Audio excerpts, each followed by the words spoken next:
Olá, bem-vindo a mais uma interação do programa Conversando com Jefferson. Eu recebo Taylor Borba, filho de um amigo meu, Altamir Borba. Bem-vindo, Taylor. Obrigado, doutor. É um prazer estar aqui. Vai ser muito bacana essa nossa conversa. Eu me sinto honrado em estar aqui essa noite.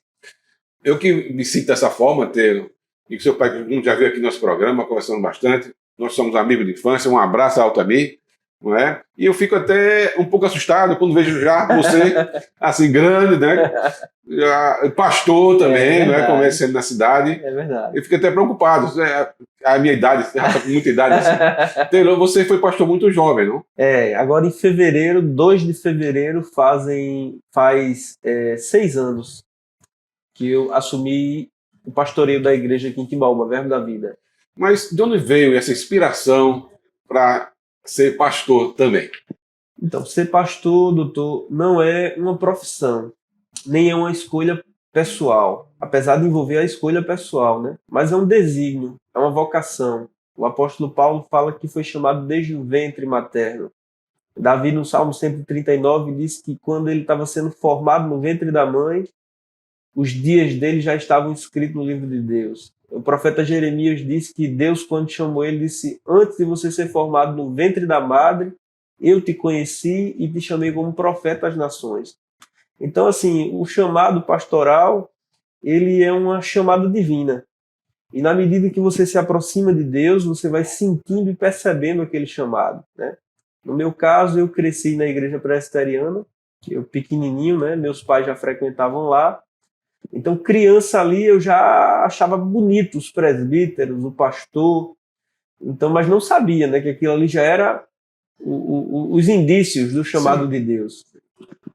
Na adolescência eu me afasto do Senhor, mas quando eu volto para Ele ali nos 18, 19 anos, eu sinto fortemente o chamado de Deus para pregar o Evangelho, para pregar a palavra de Deus.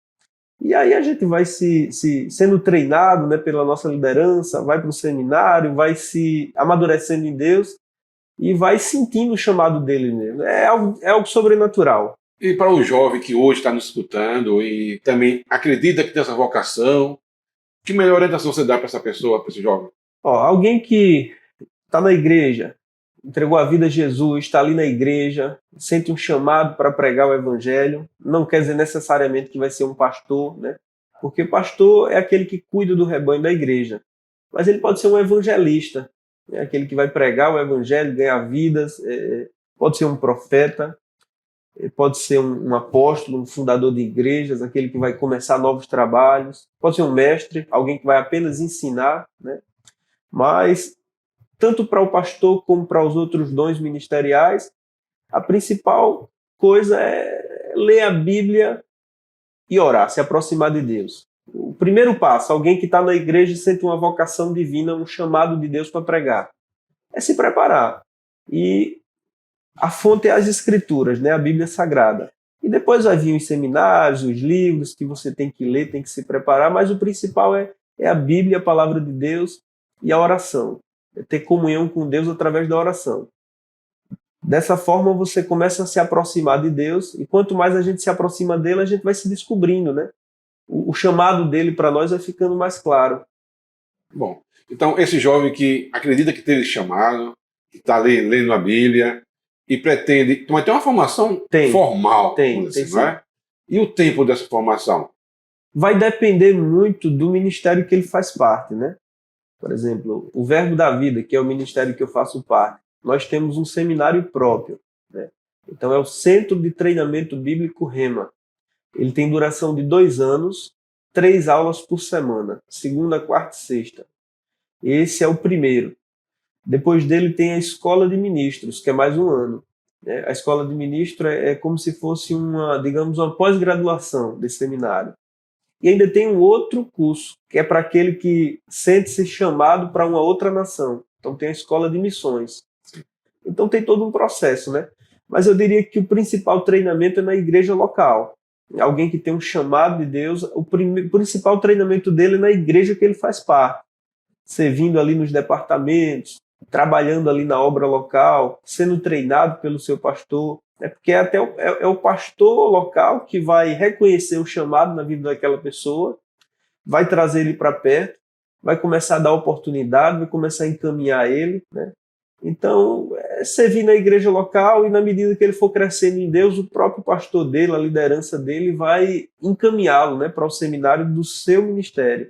Porque o presbiteriano tem um seminário, o batista tem um seminário, o assembleano tem um seminário, o adventista também tem um. Sim. Então vai depender do ministério que ele faz parte, né? A duração, o tipo de seminário, qual vai ser. Bom, bem esclarecedor. É. Né? E esses cursos de teologia, que tem muitas faculdades por aí? Então, eu vejo até faculdade não religiosa, Sim, né? certo. Tem curso de teologia. Eu não acho bacana. Eu acho que você deve crescer aonde você está plantado. Não faria sentido eu, como pastor do Verbo da Vida, deixar de fazer o seminário da minha denominação para fazer o seminário de uma outra denominação. Nada contra. Hoje, como eu já tenho da minha, eu posso fazer de outra.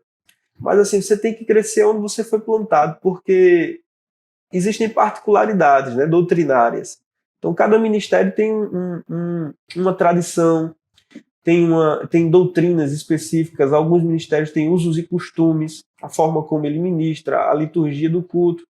Então, se você está plantado em determinado ministério, cresça lá, faça o seminário daquele ministério, cresça nas escolas daquele ministério, né? Eu não acho muito interessante esses cursos de teologia de faculdades assim, Sim. porque é uma coisa muito muito abrangente, que não se é melhor você crescer onde você está plantado. Se você é batista, faça o seminário da Batista. Se você é pentecostal, da Assembleia de Deus, faça o curso de teologia que a Assembleia de Deus indica. Né? Se você está no Verbo da Vida, faça o Centro de Treinamento Bíblico Rema. E o Verbo da Vida, essa igreja aqui em Timbaúba, tem quantos anos já? Aqui em Timbaúba, o trabalho começou há 13 anos atrás, né? No ano 2009. Inclusive, uma tia minha, Vânia Borba, Sim. ela começou a trazer essa palavra da fé para cá, e reuniões ali nas casas familiares. O grupo foi crescendo, né? Meu pai passou um tempo também à frente dessa obra no início. Depois minha tia voltou novamente. Depois veio um pastor para cá chamado Pastor Rodrigo. Hoje ele é pastor do Verbo da Vida em Candeias. Depois foi levantado um pastor local aqui que durante um tempo ficou. E comigo fazem 6 anos. Faz 6 anos. Que bom, que bom. É. E hoje essa igreja, a sede fica onde? A sede nacional fica em Campina Grande. Inclusive eu estava lá agora essa semana que passou. Que bom, que pertinho. Estava numa conferência lá de ministros com, eu acredito que por volta de uns 4.000 ministros. Muita gente. Muita gente. E essa é a Nordeste. Sim. Tem Centro-Oeste, tem Sul, né? São várias conferências para pegar cada região.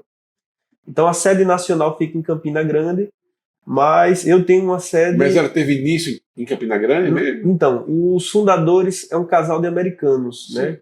Inclusive era um homem que não tinha muita instrução. Ele era um caminhoneiro nos Estados Unidos e a sua esposa era uma bancária, né? Ele era um caminhoneiro e fazendeiro, um homem muito bruto, mas ele teve um encontro com Jesus, né? Se tornou pastor metodista lá nos Estados Unidos.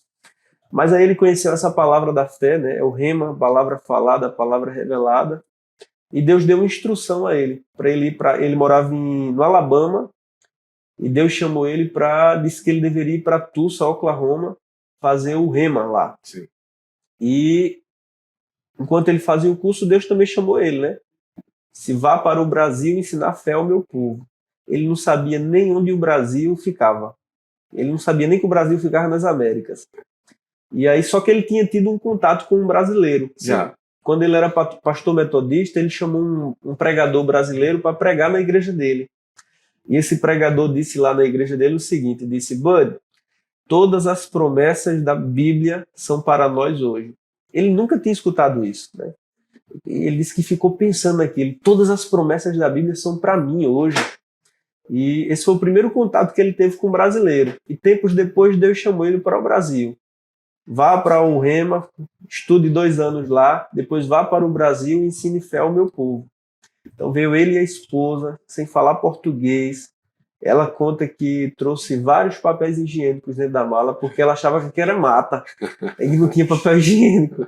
Então, aí chegaram aqui, a primeira igreja do Verbo da Vida foi em São Paulo. Um dia ele estava orando e Deus falou uma palavra no coração dele, Nordeste. Ele não sabia o que essa palavra significava. Eles aprenderam português assistindo televisão. E aí um dia ele orando, buscando a Deus, uma palavra veio no coração dele, Nordeste. Aí ele perguntou a um irmão lá da igreja o que significava essa palavra. Aí o irmão disse a ele que era uma região do Brasil. E aí ele viajou aqui pelo Nordeste de Kombi, conheceu várias cidades, né, as principais capitais do Nordeste. E eles, quando chegou em Campina Grande, estava hospedado num hotel.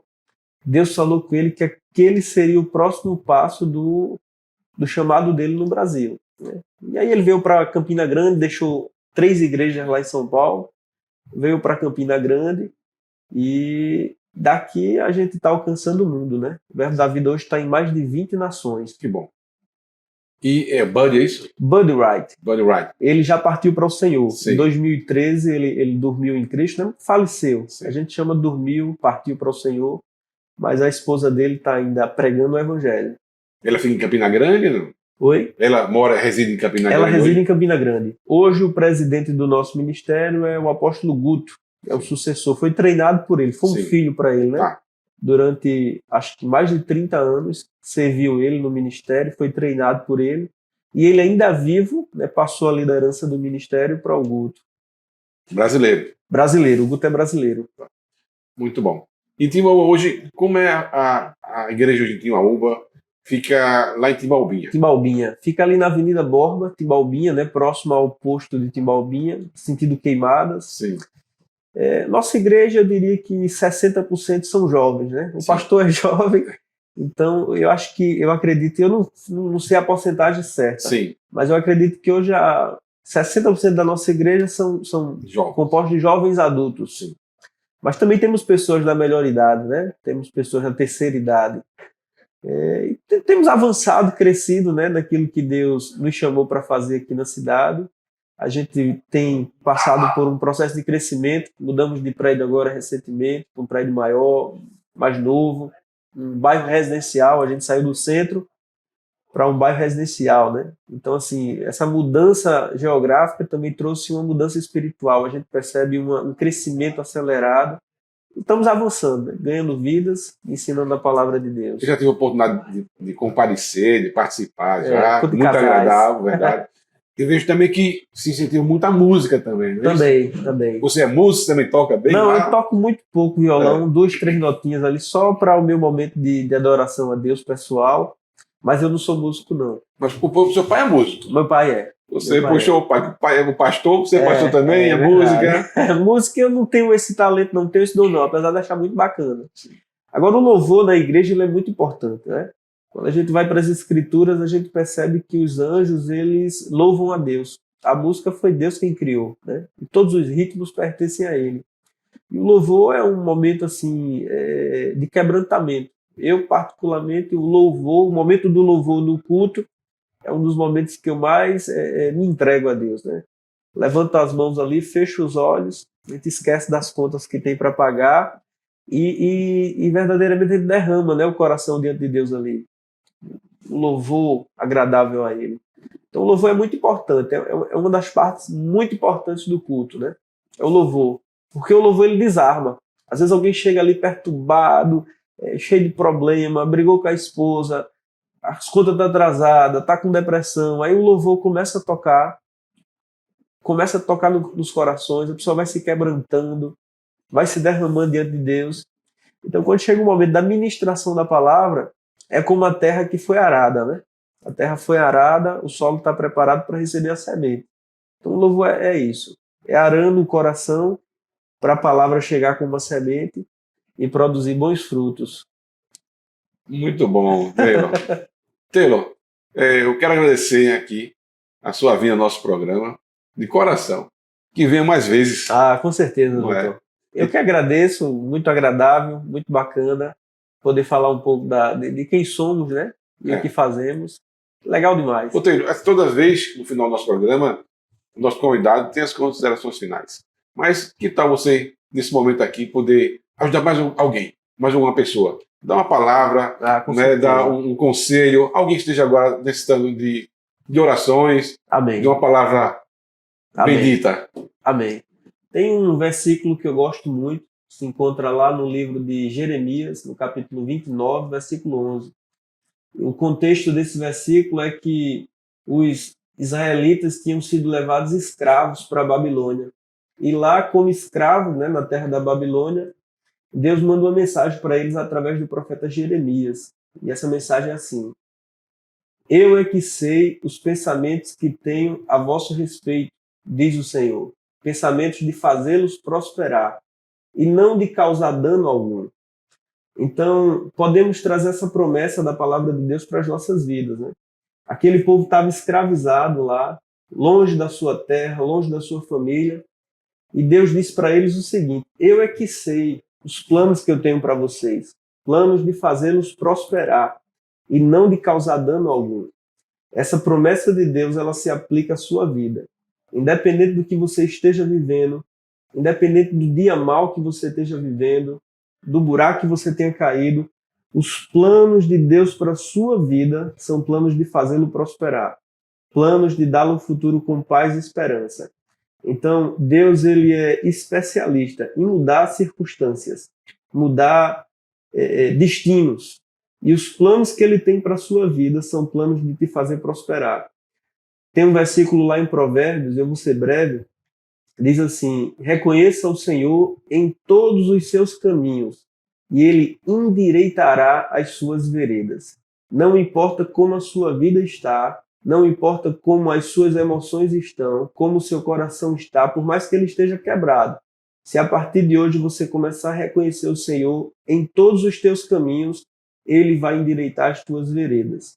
Eu, quando entreguei minha vida a Jesus aos 18 anos, eu tinha parado de estudar na 5ª série, eu fumava maconha todos os dias, eu não tinha nenhuma profissão e estava sem nenhuma perspectiva de futuro. Mas quando eu disse um dia naquela igreja que eu queria receber Jesus como o Senhor da minha vida, ele começou endireitando as minhas veredas. Deus, ele começa endireitando cada área das nossas vidas. Ele te livra dos vícios, você volta a estudar, você começa a trabalhar, Deus te dá uma família, ele te faz prosperar e torna você um espelho daquilo que ele quer para o homem. Eu tenho provado na minha vida que essa palavra é real. Reconheça o Senhor em todos os seus caminhos e ele endireitará as suas veredas. Se você reconhecer Jesus hoje como Senhor e Salvador e começar a andar segundo a palavra dele, a sua vida vai mudar drasticamente. E as pessoas vão olhar para você e vão dizer que só poderia ter sido Deus. Então fica na paz do Senhor Jesus, que essa palavra ela prospere no seu coração.